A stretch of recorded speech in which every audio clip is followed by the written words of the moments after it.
Thursday morning, Gallatin County. It is day 19 of this NTI work, and I come to you today in a sweatshirt.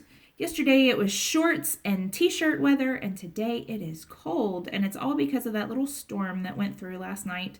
I hope that you all were able to sleep through it or be able to get to your safe place, because we did have to go to our safe place. But hopefully everyone is okay today. I haven't heard any news of anyone being hurt in last night's storm, so I hope that everyone is doing great today. The sun is shining, but boy, oh boy, is it cold and windy outside. So today might be a good day to play inside this morning. Maybe this afternoon go outside and play. But I wanted to read you a story this morning. This story is a very good story, parents, if you're listening. There are a lot of activities that you could do with this story involving math, counting money, and patterns, because when we get into the book, you'll see that the hats are always in a pattern. And so you could always do some math activities with counting money and adding up how much money's worth he would have, and pattern work. But this book is also great for the 7 habits, because it does dive into habit 5 pretty deeply. Sometimes we have things that happen to us and we don't understand why they're happening, and we don't even seek out why they're happening. And then habit 1 kicks in, and it's out of our control because we can't control what everyone else does. We can only control ourselves and how we react to the things that are out of our control. So sometimes we just react in a bad way to the things that are happening to us, and we don't seek out the understanding of why someone is doing something. So this book is going to be great today for seeing how habit 1 and habit 5 go together, because a lot of times, like I said, if something is happening to us, sometimes if we don't take the time to seek out understanding of why someone is doing something, we can then be reactive and not exactly act in the way that we should. So if we would just use habit 5, then we don't have to be so reactive. Using habit 5 is a proactive behavior. All right, so today I am reading Caps for Sale. And this looks like a book that probably you would not pick out. One of the reasons that I say that is because the colors in this book are definitely a little more dull. It's got pictures and things that look like it's an older book, and it is an older book. It is not a new book where most of your illustrators now are using bright colors. These are colors that you probably would have found back when I was a child. And I can imagine that kids, when they go to the library, they usually probably would not pick out this book. It probably has a deceiving cover. Deceiving just means a tricky cover. You can't really see what's on the inside of the book. But I had a lesson a few days ago that kind of taught you that don't ever judge a book by its cover, because what's on the inside is what really matters. And this book is great. Caps for Sale. It is a tale of a peddler, some monkeys, and their monkey business. It is by Esfer Slobodkina. I don't know. Sometimes we can't pronounce people's names, but obviously they have a Russian or a different kind of name than what you would find here in America. Does anyone know what a peddler is? You have to know what a peddler is to understand what's going to happen in this story. A peddler is someone who sells things, walks around and sells things. We don't see that a lot anymore here. Unless you go to a ball game, someone walking through the stands going, popcorn, $5, popcorn. That would be like a peddler. A peddler is someone who walks through the town trying to sell things that they have. So today, here we go. Story about a peddler. Once there was a peddler who sold caps, but he was not like an ordinary peddler, carrying his wares on his back. He carried them on top of his head. First, he had his own checkered cap, then a bunch of gray caps, then a bunch of brown caps, and a bunch of blue caps, and on the very top, a bunch of red caps. This book is kind of big, so I'll have to show you the entire picture. He walked up and down the streets, holding himself very straight so as not to upset his caps. What did the author mean by that? Why was he having to walk so straight? Have you ever carried anything on your head before? That might be something you could try today. Try carrying a book on your head and see how straight you have to stand. As he went along, he called, "Caps! Caps for sale, 50 cents a cap!"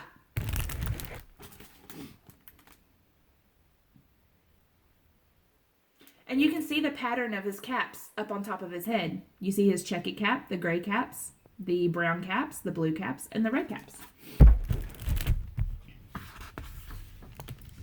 One morning, he couldn't sell any caps.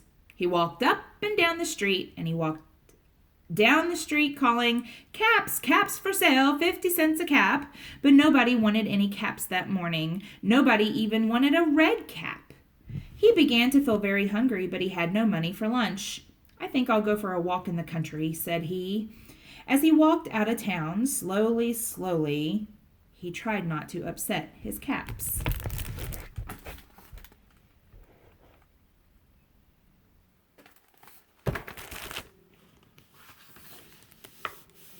He walked for a very long time until he came to a great big tree. "Ah, that's a nice place for a rest," thought he, and he sat down very slowly under the tree and leaned back little by little against the tree trunk so as not to disturb the caps on his head. Then he put up his hand to feel if they were straight. First he checked his own cap, then the gray caps, then the brown caps, then the blue caps, then the red caps on the very top.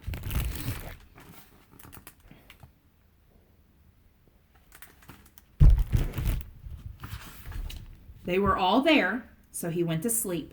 He slept for a very long time.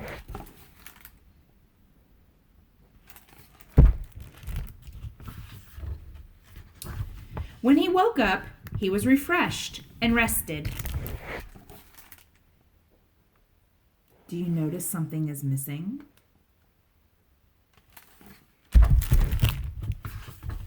But before standing up, he felt with his hand to make sure his caps were in the right place. All he felt was his own checkered cap.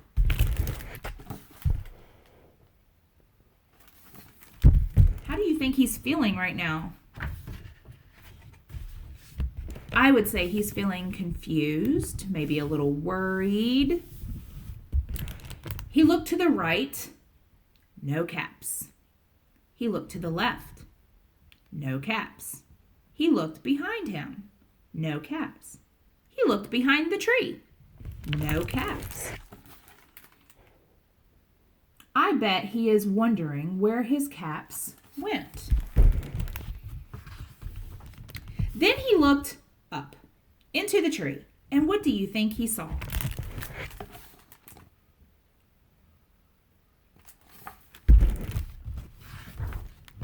On every branch sat a monkey. On every monkey was a gray or a brown or a blue or a red cap.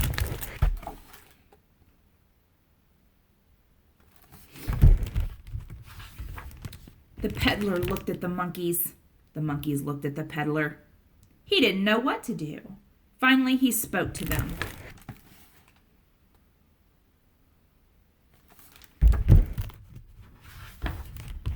"You monkeys, you!" he said, shaking a finger at them. "You give me back my caps." But the monkeys only shook their fingers back at him and went, "Tit, tit, tit, tit, tit, tit, tit."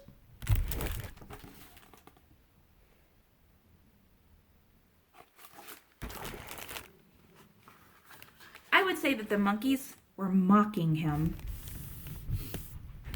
This made the peddler angry. So he shook both of his hands at them, and he said, "You monkeys, you give me back my caps." But the monkeys only shook both of their hands back at him and went, "Tit, tit, tit, tit, tit, tit."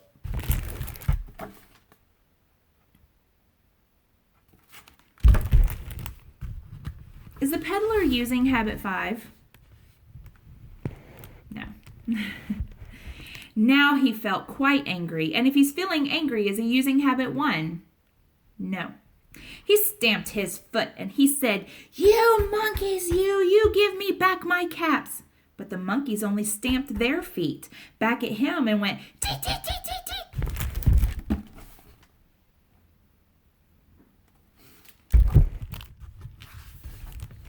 By this time, the peddler was really very, very angry. He stamped both his feet and he shouted, "You monkeys, you must give me back my caps." But the monkeys only stamped both of their feet back at him and said, "Tee, tee, tee, tee, tee." They are doing everything that he is doing.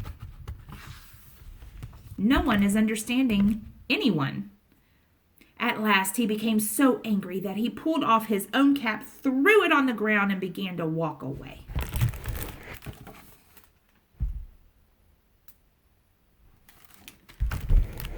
What do you think the monkeys are going to do?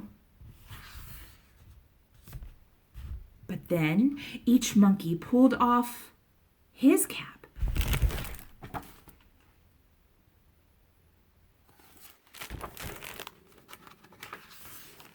And all the gray caps, and all the brown caps, and all the blue caps, and all the red caps came flying down out of the tree.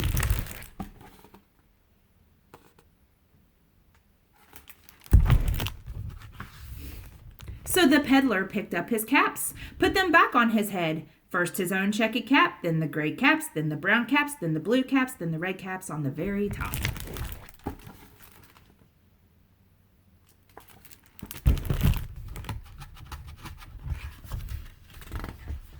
And slowly, slowly, he walked back to town, calling, "Caps! Caps for sale, 50 cents a cap."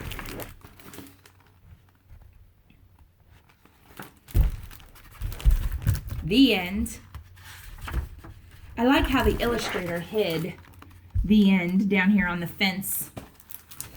What a really good book.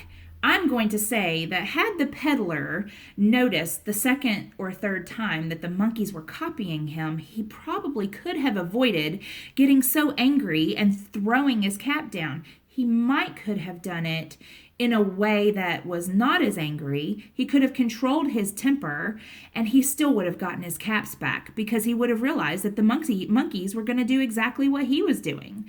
So there was a really simple solution in all that, but he wasn't using Habit 5 to figure it out. Guys, that was a wonderful book, and I hope you take the time to figure up how many caps he had, how many caps were in each color, lay out crayons in that pattern, figure out how much money he would have made that day if he had sold all of the caps that he was going to sell. And remember, the checkered cap was his. So, guys, have a great day. I will see you tomorrow. Bye.